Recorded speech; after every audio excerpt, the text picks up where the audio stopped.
Hello everyone, हम लोग आज पढ़ेंगे केमिकल काइनेटिक्स चैप्टर का important topic second order reaction and kinetics of second order reaction. सबसे पहले जानिए कि सेकेंड ऑर्डर रिएक्शन होता क्या है। Definition of second order reaction is reactions which rate is directly proportional to the square of concentration of reactant.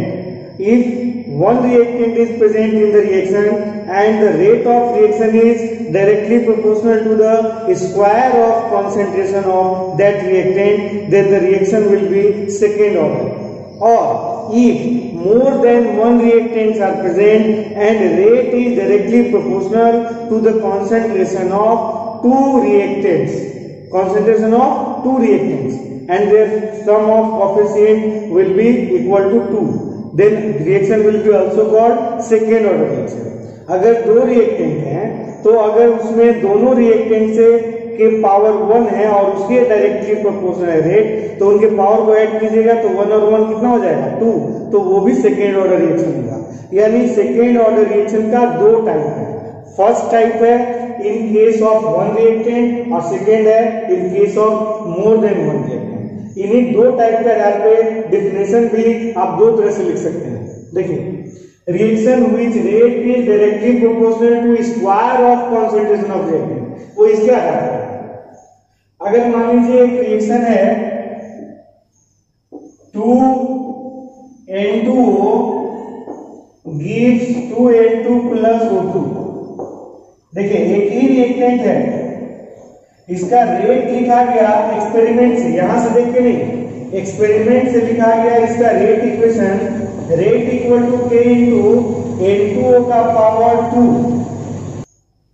इसका मतलब ये है कि रेट जो है डायरेक्टली प्रोपोर्शनल है कॉन्सेंट्रेशन ऑफ रिएक्टेंट के स्क्वायर का, और इसका ऑर्डर आप निकालिएगा तो ऑर्डर हो जाएगा 2। तो reaction which rate is directly proportional to square of concentration of reactant is called second order reaction. तो ये सेकेंड ऑर्डर रिएक्शन है, इसलिए क्योंकि इसका जो रेट है वो कंसंट्रेशन के स्क्वायर का डायरेक्टली प्रोपोर्शनल है। लेकिन अगर एक से ज्यादा रिएक्टेंट है तो उसके लिए भी डिफरेंशियल लिख दिए। देखिए, और यहां तक तो इसके लिए था, अब इसके आगे देखिए, और reaction which rate is directly proportional to concentration of two reactants. अगर मोर देन वन है तो दो रिएक्टेंट में रेट कंसंट्रेशन के डायरेक्टली प्रोपोर्शनल है तो उसको बोलेंगे सेकेंड ऑर्डर रिएक्शन। ये क्या है तो इसको समझिए। जैसे मान लीजिए सपोनिफिकेशन ऑफ एस्टर है, saponification CH3COO C2H5 plus NaOH gives CH3CONa plus C2H5OH। Saponification of ester है, इसके लिए जो रेट इक्वेशन लिखाता है, rate equal to K into CH3COO C2H5 into concentration of NaOH। देखिए, दो रिएक्टेंट के कॉन्सेंट्रेशन के डायरेक्टली प्रोपोर्शनल है रेट, यानी इसका भी ऑर्डर हो जाएगा 1 + 1, ऑर्डर हो जाएगा 2, ऑर्डर इक्वल टू 2। तो इसको भी बोलेंगे second order reaction. Means second order reaction के लिए अगर एक रिएक्टेंट है तो उसका पावर 2 होना चाहिए, मोर देन वन रिएक्टेंट है तो 2 रिएक्टेंट का पावर या जितने भी रिएक्टेंट हैं उनके पावर का जोड़, पावर का सम, कोफिशिएंट का सम 2 होना चाहिए। अब अगर मान लीजिए और कुछ एग्जांपल है इसी टाइप का, डेफिनेशन तो समझ गए होंगे, फिर से एक बार देख लीजिए। Reaction which rate is directly proportional to the square of concentration of reactant is called second order reaction. और reaction which rate is directly proportional to the concentration of two reactant, मतलब जिसके रेट इक्वेशन में 2 reactant है या 2 coefficient है, power का sum 2, are called second order reaction. ये इसका डेफिनेशन हो गया। अब इसका दो टाइप है। फर्स्ट टाइप का एग्जांपल एक देख चुके हैं, इसका और एग्जांपल देखिए। 3N gives N2O plus NO2। इसके लिए जो रेट इक्वेशन लिखाता है एक्सपेरिमेंट से लिखाता है। एक चीज याद रखिएगा, रेट इक्वेशन हमेशा एक्सपेरिमेंट से लिखाता है। तो एक्सपेरिमेंटली इसका डिटरमाइन किया कि इसका पावर 2 था, यानी कि इसका ऑर्डर हो जाएगा 2। इसी तरह से 2O3 gives 2O2 plus 2O3 gives 3O2। इसका जो रेट इक्वेशन होगा, rate equal to K into O3 का पावर 2, तो इसका ऑर्डर भी हो जाएगा 2। ये भी सेकेंड ऑर्डर रिएक्शन है। अब एक से ज्यादा रिएक्टेंट हो, एक और एग्जांपल देख लीजिए। जैसे रिएक्शन है H2O2 plus 3I minus plus 2H plus gives 2H2O plus I3 minus. इसका एक्सपेरिमेंट से रेट इक्वेशन डिटरमाइन किया गया K इंटू H2O2 का पावर 1 और I माइनस का पावर 1। अब इसका ऑर्डर देखिए 1 प्लस 1, ऑर्डर इक्वल टू हो जाएगा 1 प्लस 1 यानी कि 2।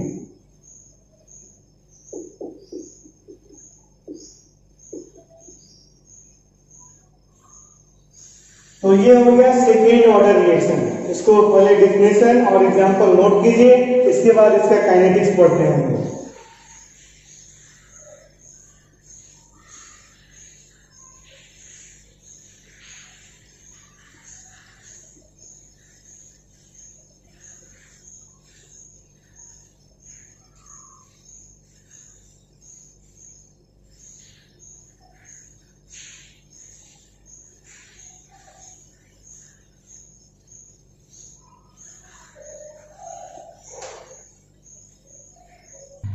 थोड़ा सा थर्ड ऑर्डर रिएक्शन भी देख लीजिए। इसके एग्जांपल ज्यादा जरूरी आपके लिए, कभी कभी एग्जाम में आ जाता है give one example of third order reaction, या इसके एग्जांपल से बहुत सारे एग्जाम में आया हुआ है कि given reaction is an example of, option दिया जाएगा first order reaction, second order reaction, third order reaction. बहुत ज्यादा नहीं है, बहुत थोड़ा सा एग्जांपल है जिसको आप याद जरूर कर लीजिएगा, क्योंकि ये बहुत सारे कॉम्पिटिटिव एग्जामिनेशन में आ चुका है। इसलिए देखिए थर्ड ऑर्डर रिएक्शन का तो डिफिनेशन आप जान ही रहे हैं। तो सेकेंड ऑर्डर में जहां 2 था, थर्ड ऑर्डर में वहां पे 3 हो जाएगा, यानी reaction in which sum of coefficients means power, coefficients in rate law equation is 3 are called third order reaction. Third order reaction example इसका देख लीजिएगा। एग्जाम्पल के लिए पढ़ना ही जरूरी था। 2NO plus Cl2 gives 2NoCl। ये NO से रिलेटेड, NO और एक और कोई जुड़ेगा, हैलोजन से भी इसका रिएक्शन होगा जैसे Cl2 से हुआ, इसी तरह से Br2 से जो इसका रिएक्शन है, ऑक्सीजन के साथ जो इसका रिएक्शन है, ये सभी थर्ड ऑर्डर रिएक्शन है। ये 3 रिएक्शन याद रखिएगा, 2NO-Br, 2NO2 और एक और बहुत इंपॉर्टेंट रिएक्शन है 2FeCl3 plus SnCl2 gives 2FeCl2 plus SnCl4।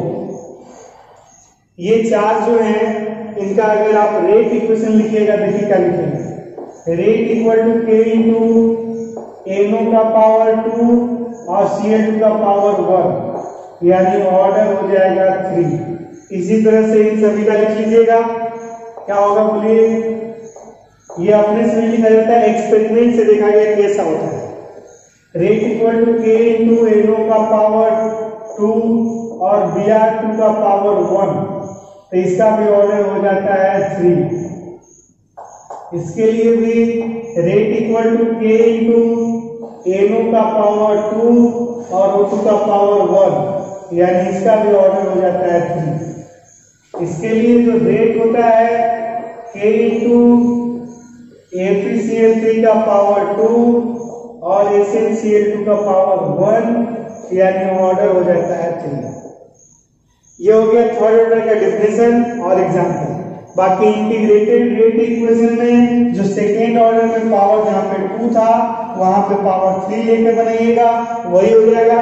ये कभी पढ़ने के लिए एग्जाम में क्वेश्चन इससे आता नहीं है। क्वेश्चन जो भी आता है तो first 0 order, first order, second order तक ही आता है। सिलेबस में भी आपका उतना ही तक रहता है। अगर आप पढ़ना चाहें तो खुद से 2 की जगह 3 करके बना सकते हैं और देख सकते हैं इसका इंटीग्रेटेड रेट इक्वेशन और हाफ लाइफ क्या होगा। एक जनरल जो है n का वैल्यू चेंज कर दिया है। अगर सेकेंड ऑर्डर है तो n का वैल्यू 2, थर्ड ऑर्डर है तो n का वैल्यू 3, डिफरेंट ऑर्डर है तो n का वैल्यू जो है वही रहेगा। चलिए इसको नोट कीजिए।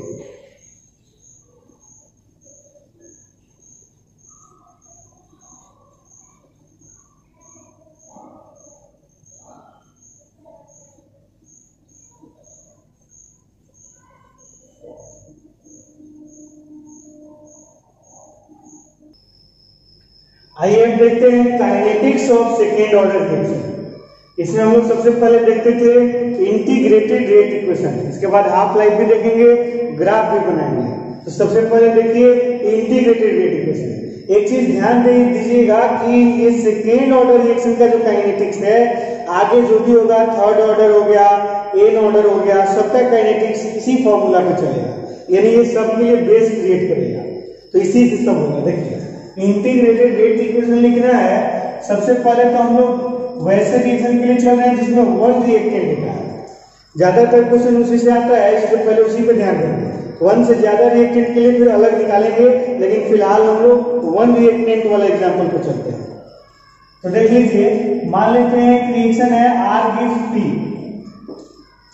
रिएक्शन है R gives P, R means reactant, P means product. मान लीजिए कि ये सेकेंड ऑर्डर रिएक्शन है। अगर ये सेकेंड ऑर्डर रिएक्शन है तो rate equal to K into concentration of reactant का पावर 2 हो जाएगा। सेकेंड ऑर्डर है यानी पावर 2, जो ऑर्डर होता है वही पावर होता है, या जो पावर होता है वही ऑर्डर होता है। तो इसका ऑर्डर 2 हो गया। रेट का एक और फॉर्मूला हम लोग लिखते हैं minus D concentration of reactant by dt equal to, देखिए रेट का ये भी फॉर्मूला है, रेट का ये भी फॉर्मूला है, इक्वल टू KR स्क्वायर, क्योंकि ये सेकेंड ऑर्डर रिएक्शन है। और rate equal to minus D concentration of reactant by dt, इसलिए क्योंकि रेट का ये फॉर्मूला होता है change in concentration by change in time, और माइनस इसलिए क्योंकि रिएक्टेंट का रेट है। अब रेट इक्वल टू इतना होता है, रेट इक्वल टू इतना होता है, दोनों इक्वल हो जाएगा। Rate equal to minus dr by dt equal to K into concentration of reactant का पावर 2। अब इसको ये इंटू में है, इधर ले आइए, बटा में हो जाएगा, यानी 1 बाई आर स्क्वायर। इधर आर स्क्वायर इंटू में, इधर आएगा तो डिवाइड हो जाएगा, 1 by R square into D concentration of reactant equal to K। ये D2 इधर डिवाइड में है, इधर आएगा तो इंटू में हो जाएगा, K इंटू dt। और देखिए आप इसको क्या लिख सकते हैं, माइनस कॉन्सेंट्रेशन ऑफ रिएक्टेंट, नीचे में है अगर तो इसका पावर 2 है, इसको ऊपर ले जाइएगा तो इसका पावर हो जाएगा -2। D concentration of reactant equal to K dt। अब जो हम लोग कंसीडर करते थे वही फिर से करेंगे। Let concentration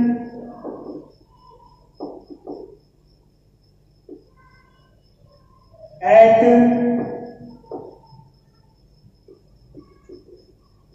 time equal to 0 is, देखिए जब टाइम 0 था तो कॉन्सेंट्रेशन मान लिया R0 है, R0 यानी इनिशियल कॉन्सेंट्रेशन R0 है, एंड कॉन्सेंट्रेशन एट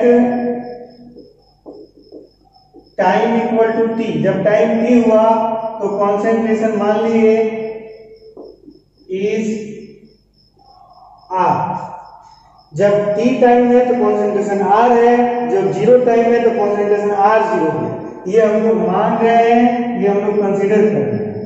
अब आगे चलते हैं, इंटीग्रेटिंग बोथ साइड, इंटीग्रेशन करना है, इंटीग्रेटिंग बोथ साइड, इंटीग्रेशन का साइन लगा दीजिए, माइनस प्लस कांस्टेंट सब बाहर आ जाता है, तो माइनस आ गया बाहर, अंदर में बच गया r का पावर -2 dr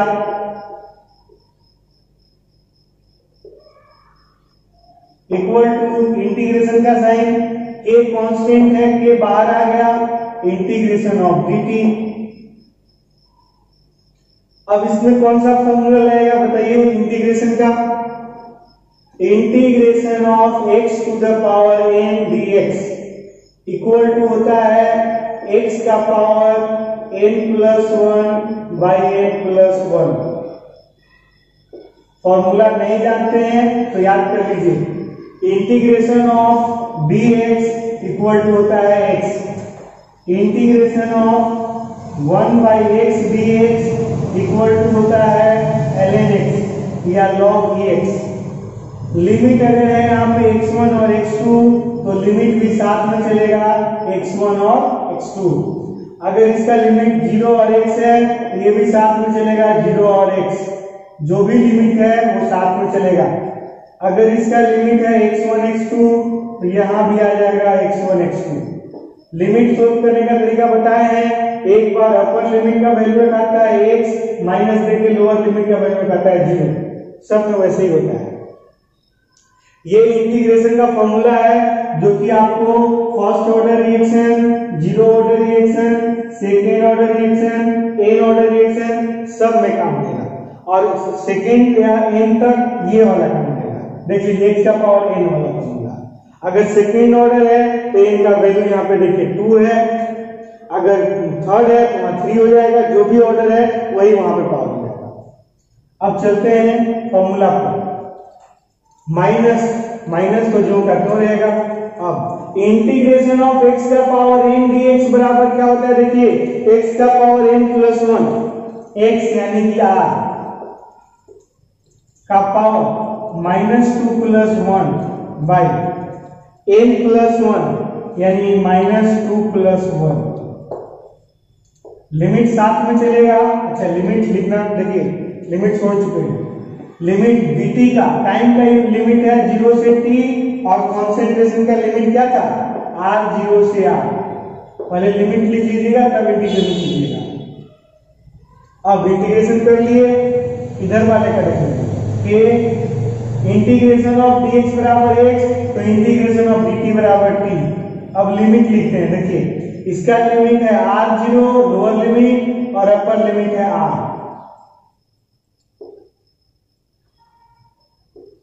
इसमें देखिए लोअर लिमिट है 0 और अपर लिमिट है 2। अब वैल्यू पुट कीजिए लिमिट का, पहले था सोल्व कीजिए, ये और लिखेंगे, और r का पावर -2+1 कितना बचेगा? -1। अब थोड़ा सा मैथ पे ध्यान देना होगा। r का पावर -1 यानी 1/r हो जाएगा। ध्यान दीजिए, r का पावर -2+1 यानी r का पावर -1। r का पावर अगर ऊपर में -1 है, अगर ये नीचे जाएगा तो r का पावर क्या हो जाएगा? +1, यानी ये हो जाएगा 1/r। समझे? फिर एक बार ऊपर में r का पावर -1 है, वो r नीचे जाएगा तो इसका पावर क्या हो जाएगा? +1। क्लियर है? अब नीचे है -2+1 यानी -1 बचेगा, तो ये माइनस माइनस क्या हो जाएगा? प्लस। देखिए -2+1 क्या बचेगा? -1 माइनस माइनस, ये हो जाएगा प्लस, यानी इस माइनस से ये माइनस कैंसिल हो जाएगा। चलिए माइनस कैंसिल हो गया, ऊपर में r और नीचे में r के upper limit t minus lower limit 0, यानी ये हो गया k, ये हो गया k। इधर क्या है देखिए 1/r minus 1/r0 equal to k। इसलिए आप लिख सकते हैं k इक्वल टू, इसको मान लीजिएगा इक्वेशन फर्स्ट। अब लिख सकते हैं k इक्वल टू t इधर इंटू में इधर आएगा डिवाइड में, डिवाइड में t आ गया इंटू एलसीएम ले लीजिए r इंटू r0, और ऊपर में क्या आ जाएगा देखिए r0 माइनस r। यही है integrated rate equation for second order reaction. इसको मान लीजिए इक्वेशन 2, और ये जो इक्वेशन 2 है it is called integrated rate equation for second order reaction. चलिए इसको नोट कीजिए।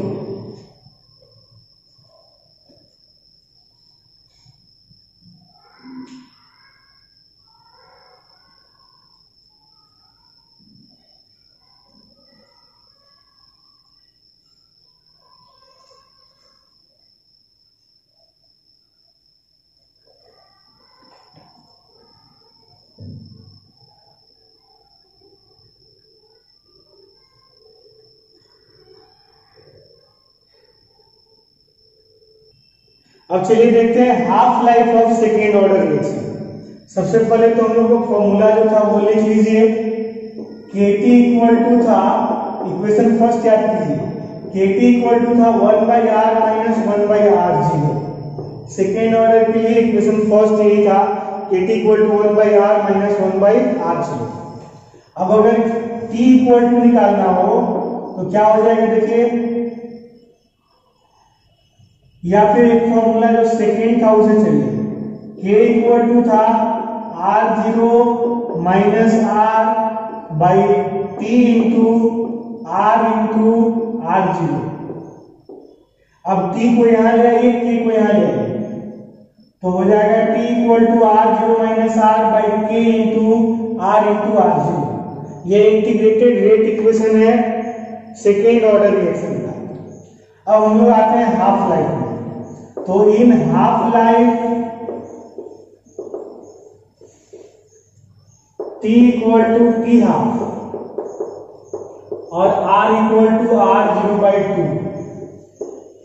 ये फॉर्मूला तो आप जानते ही हैं।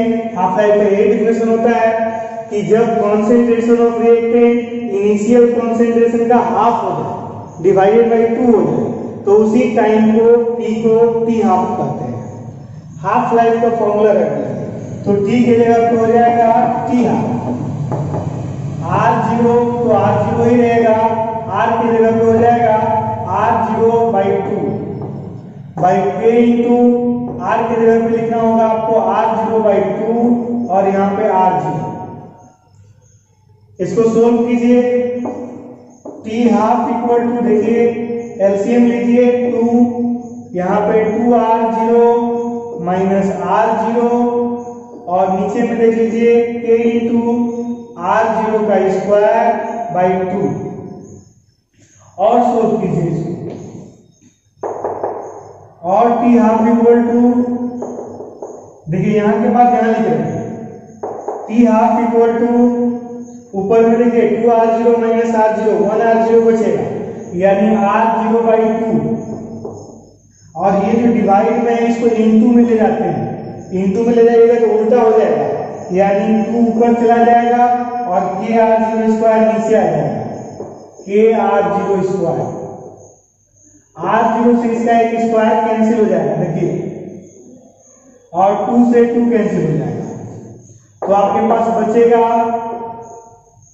t half equal to 1/kr0। t half equal to 1/kr0।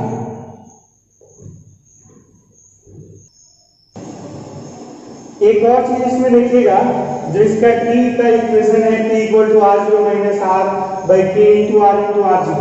अगर इसका आप फुल लाइफ निकालना चाहेंगे या लाइफ टाइम निकालना चाहेंगे, लाइफ टाइम, तो क्या करना होगा बोलिए, t life time equal to हो जाएगा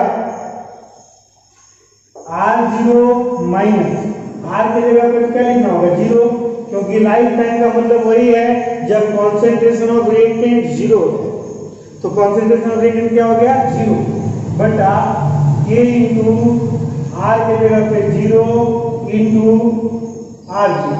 अब देखिए ये 0 है, यानी 0 से डिवाइड कीजिएगा तो क्या हो जाएगा, इन्फिनिटी हो जाएगा। यानी life time of second order reaction is also infinity. Life time के बारे में पहले भी आपको बता चुके हैं कि सिर्फ और सिर्फ जीरो ऑर्डर रिएक्शन का लाइफ टाइम डिटरमाइन होता है। फर्स्ट ऑर्डर रिएक्शन का भी लाइफ टाइम निकालिएगा इसी फॉर्मूले से, जिस तरह से ये इन्फिनिटी आया है उसका भी जो इंटीग्रेटेड रेट इक्वेशन का फॉर्मूला है उसमें जब वैल्यू रखिएगा r का वैल्यू 0 तो वो भी इन्फिनिटी हो जाएगा। यानी बाकी सारे रिएक्शन का लाइफ टाइम इन्फिनिटी होता है, ये याद रखिएगा। चाहे फर्स्ट ऑर्डर रिएक्शन हो, सेकेंड ऑर्डर रिएक्शन हो, फर्स्ट और थर्ड ऑर्डर रिएक्शन हो, नेक्स्ट जितने भी हैं 0 से ऊपर जितने भी हैं सबका लाइफ टाइम इन्फिनिटी होता है। मतलब ये रिएक्शन कभी कंप्लीट नहीं होते हैं लेकिन कभी कंप्लीट नहीं होते हैं। तो ये लाइफ टाइम लिखना जरूरी नहीं है, बस ये ध्यान में रखिएगा ये इन्फिनिटी होता है।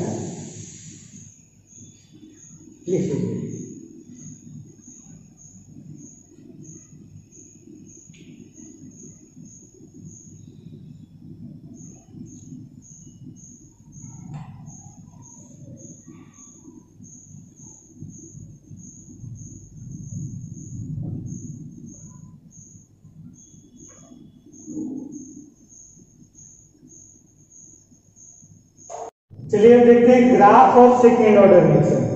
सबसे फर्स्ट ग्राफ तो जो हम लोग का फॉर्मूला है rate equation, rate equal to k into concentration of reactant का पावर 2।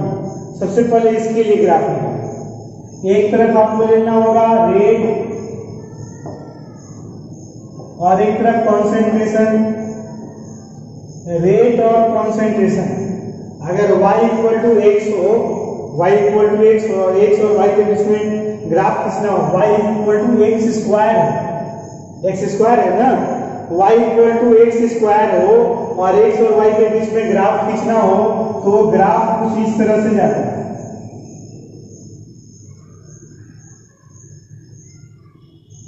मतलब शुरू में धीरे धीरे चलता है तो स्पीड बढ़ जाता है, ये ऐसे जाता है।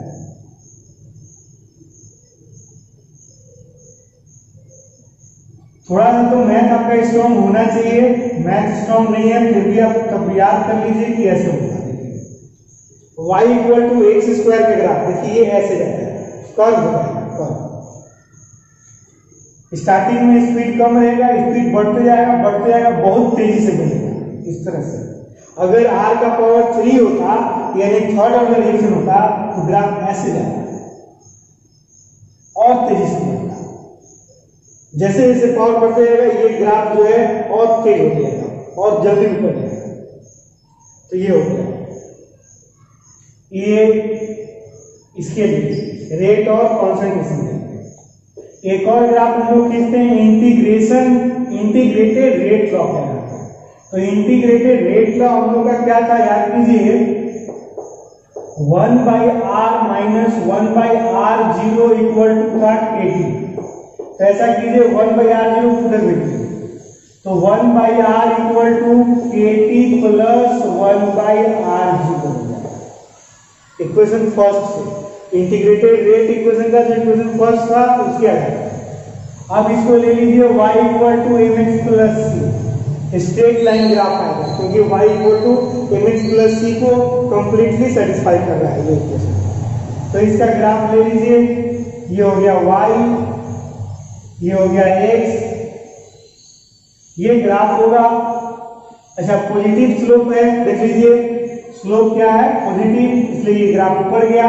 याद कीजिए इससे पहले नेगेटिव स्लोप था, फर्स्ट ऑर्डर में जीरो ऑर्डर में नेगेटिव स्लोप था, यहाँ माइनस था तो ग्राफ ऊपर से नीचे आया था ऐसे।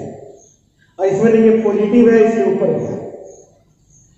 अच्छा इंटरसेप्ट c जो है 1/r0, ये वाला जो वैल्यू है ये 1/r0।